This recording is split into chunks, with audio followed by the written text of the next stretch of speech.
12 नवंबर 1997 को बॉलीवुड के किंग शाहरुख खान के घर पर जन्म होता है आर्यन खान का। उनके पैदा होते ही लोगों ने सोच लिया था कि इंडस्ट्री को अगला शाहरुख खान मिल गया है। लोगों की उम्मीदें और बढ़ गई जब आर्यन ने फिल्म कभी खुशी कभी गम में छोटे राहुल का रोल किया, वही रोल जिसका बड़ा वर्जन उनके पापा SRK ने प्ले किया था। इसके बाद तो मानो आर्यन खान का करियर पाथ ही डिसाइड कर लिया लोगों ने, एक्टिंग, फेम और सुपरस्टारडम। लेकिन आर्यन जानते थे कि स्टार किड होना किसी डबल एज स्वॉर्ड से कम नहीं है। उन्होंने देखा था कि अभिषेक बच्चन और अक्षय खन्ना जैसे टैलेंटेड एक्टर्स को भी अपने लेजेंडरी फादर से कंपेयर किया जा रहा है एंड उसके बोझ के तले वो दब रहे हैं, जिसकी वजह से उनकी इंडिविजुअलिटी काफी हद तक खो गई थी। आर्यन नहीं चाहते थे कि वो भी इस लिस्ट का अगला नाम बन जाए। इसलिए जब बाकी स्टार किड्स बॉलीवुड में डेब्यू की तैयारी कर रहे थे, तब आर्यन ने एक अलग रास्ता चुना।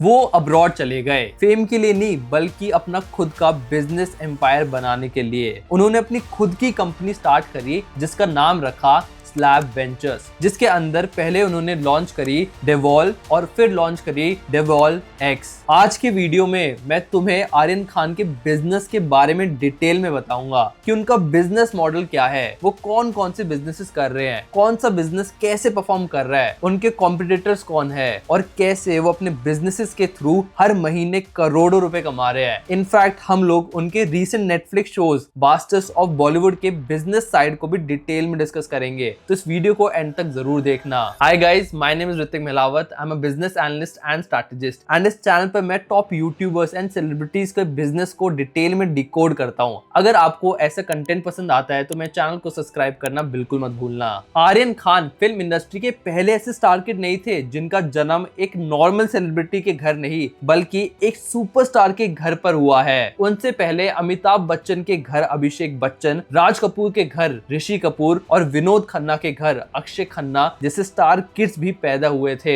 उनसे भी लोगों को बहुत एक्सपेक्टेशन थी, पर उनमें से ज्यादातर अच्छे एक्टर्स होने के बावजूद भी अपने फादर से कंपैरिजन के चलते वो लेवल अचीव नहीं कर पाए जिसकी काफी लोगों ने उनसे उम्मीद की थी। आर्यन इस बात को पहले ही समझ चुके थे, इसलिए अपने फादर से कंपैरिजन से बचने के लिए उन्होंने एक अलग रास्ता चुना एंड वो रास्ता था एंटरप्रेन्योरशिप। लेकिन वो रास्ता बिल्कुल भी आसान नहीं था। चाहे आर्यन खान चाहे या ना चाहे, लेकिन SRK का बेटा होने के नाते वो हमेशा लाइमलाइट में ही रहते हैं और यही लाइमलाइट उनके लिए एक बड़े घाटे का सौदा साबित होती है। अक्टूबर 2021 में, जून 2020 में सुशांत सिंह राजपूत के डिमाइस के बाद ऑडियंस में एक एंटी बॉलीवुड वेव चल गई थी। सोशल मीडिया पर ट्रोलिंग हो रही थी, मूवीज को बॉयकॉट किया जा रहा था और इन सब के साथ लीगल कॉन्सिक्वेंसेस भी बढ़ गए थे। उस वक्त NCB ने यानी नारकोटिक्स कंट्रोल ब्यूरो ने काफी सारे स्टार्स को ड्रग केस में सुमॉन भी किया था, पर सबका ध्यान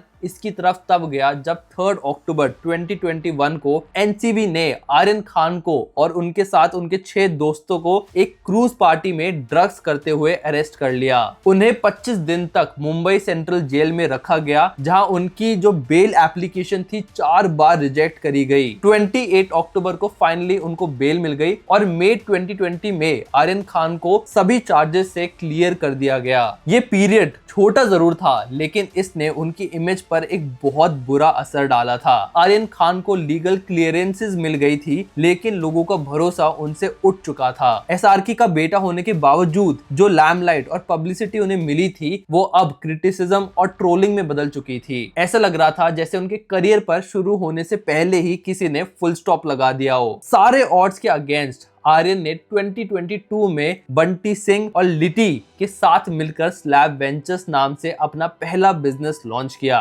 स्लैब वेंचर्स एक अम्ब्रेला कंपनी की तरह काम करती है, जिसके अंदर आर्यन ने 2 लग्जरी ब्रांड्स लॉन्च की। एक है दियावॉल और दूसरी है दियावॉल एक्स। इनफैक्ट आर्यन खान की इसी ब्रांड को फंड किया है राडिको खैतन एंड निखिल कामत ने, एंड रिपोर्ट्स की माने तो ये दोनों 40 करोड़ रुपीस इस ब्रांड्स में इन्वेस्ट कर चुके हैं। सबसे पहले बात करते हैं दियावॉल की। अपने लॉन्च के बाद डियावॉल ने AB InBev के साथ पार्टनरशिप की और मार्केट में अपना पहला प्रोडक्ट लॉन्च किया, एक सुपर प्रीमियम वोडका जिसका नाम था डिवॉल्व सिंगल एस्टेट वोडका। इस वोडका की 750 ml बॉटल का प्राइस था लगभग 6,000 रुपए, जो इसे इंडियन मार्केट की सबसे प्रीमियम वोडका में से एक बनाती है। बाकी वोडका से कंपेयर करें तो मोस्टली ब्रांड्स 750 ml की बॉटल लगभग 1,000 रुपए में बेचती है, बट आर्यन खान का ब्रांड 6,000 रुपए में बेच रहा था, मतलब कि नॉर्मल प्राइस से 6 गुना ज्यादा। बट इसके बावजूद भी इस ब्रांड ने काफी अच्छा परफॉर्म किया।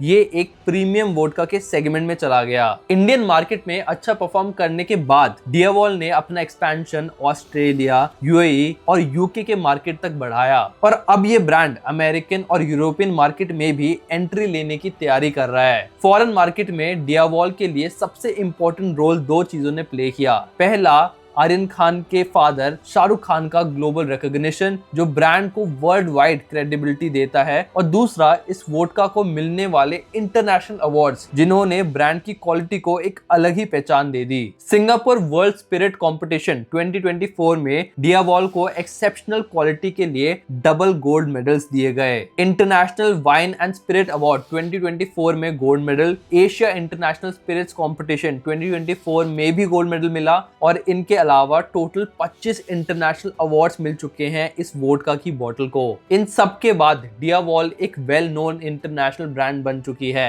एंड ऑफ कोर्स जब शाहरुख खान की ग्लोबल इमेज और डियावॉल के अवार्ड विनिंग क्वालिटी एक साथ आएगी तो भाई ब्रांड का सक्सेसफुल होना फॉरेन मार्केट में तो बनता ही है। वोडका के अलावा डियावॉल ने डियावॉल इंस्पेक्शन नाम की एक ब्लेंडेड मॉल्ट स्कॉच विस्की और डियावॉल वॉर्टेक्स नाम से एक ब्लेंडेड स्कॉच भी लॉन्च की है। इन प्रोडक्ट्स के साथ उनका जो पोर्टफोलियो था वो और ज्यादा स्ट्रॉन्ग हुआ, जिससे फॉरेन मार्केट में ब्रांड की प्रेजेंस बनाना और आसान हो गया। फिर साल 2023 में आर्यन ने एक luxury street wear brand launch किया जिसका नाम था डियावॉल एक्स। इस ब्रांड की एडवर्टाइजमेंट को आर्यन ने खुद डायरेक्ट किया था और उसमें शाहरुख खान की अपीयरेंस ने इसे और ज्यादा पॉपुलर बना दिया। डियावॉल एक्स एक प्रीमियम ब्रांड है जिसके प्रोडक्ट्स अक्सर सोल्ड आउट ही रहते हैं। जब भी इसका स्टॉक आता है तो इसका प्राइस लगभग $250 यानी 22,000 से लेकर 1 लाख रुपए तक होता है, जो इसे लग्जरी कैटेगरी में रखता है। इन दोनों ब्रांड्स के थ्रू आर्यन खान ने खुद को एक सक्सेसफुल एंटरप्रेन्योर के रूप में एस्टैब्लिश कर दिया है, लेकिन SRK जैसे सुपरस्टार के बेटे होने के नाते उनसे ये एक्सपेक्टेशन हमेशा रहती है कि वो एक फिल्म इंडस्ट्री में भी कुछ इम्पैक्ट करे, और वही इम्पैक्ट आर्यन ने क्रिएट किया इस साल जब उनकी नेटफ्लिक्स पर अपनी खुद की वेब सीरीज आई बास्टर्स ऑफ बॉलीवुड। इस वेब सीरीज को ऑडियंस से काफी अच्छा रिस्पांस मिला। IMDb पर इसे 7.6 की रेटिंग मिली और सोशल मीडिया पर भी इसकी क्लिप्स काफी ज्यादा वायरल हुई, फिर चाहे वो रील्स हो या फिर यूट्यूब शॉर्ट्स, जहां लोगों ने आर्यन की डायरेक्शन को काफी ज्यादा अप्रिशिएट किया। अगर इसकी बिजनेस साइड की बात करें तो यार ज्यादा इन्फॉर्मेशन तो अवेलेबल नहीं है, बट इस सीरीज को प्रोड्यूस किया है रेड चिली एंटरटेनमेंट ने, जो कि SRK की कंपनी है, और फिर इस सीरीज को बेचा गया था नेटफ्लिक्स को फॉर एन अनडिस्क्लोज्ड अमाउंट। अब नेटफ्लिक्स ने कितना अमाउंट पे किया इस शो के लिए ये तो इन्फॉर्मेशन कहीं पर भी पब्लिकली अवेलेबल नहीं है, बट कुछ रिपोर्ट्स के अकॉर्डिंग आर्यन खान ने इस सीरीज से लगभग 10 से 12 करोड़ रुपए कमाए थे डायरेक्शन के लिए। इसके साथ साथ काफी सारी बड़ी बड़ी ब्रांड्स जैसे कि आर्यन खान की खुद की ब्रांड डियावॉल, फिर बहुत और ब्रांड जैसे कि Mother Dairy, Goibibo, Boat, BKT tyres को भी खुल के इस शो में प्रमोट किया गया। आज आर्यन खान सिर्फ शाहरुख खान के बेटे होने की वजह से नहीं बल्कि एक सक्सेसफुल एंटरप्रेन्योर और डायरेक्टर होने की वजह से भी जाने जाते हैं। फ्यूचर में भी चांसेस बहुत स्ट्रॉन्ग है कि वो पूरी तरह SRK की शैडो से बाहर निकलकर अपनी एक डिस्टिंक्ट आइडेंटिटी को भी बना लेंगे।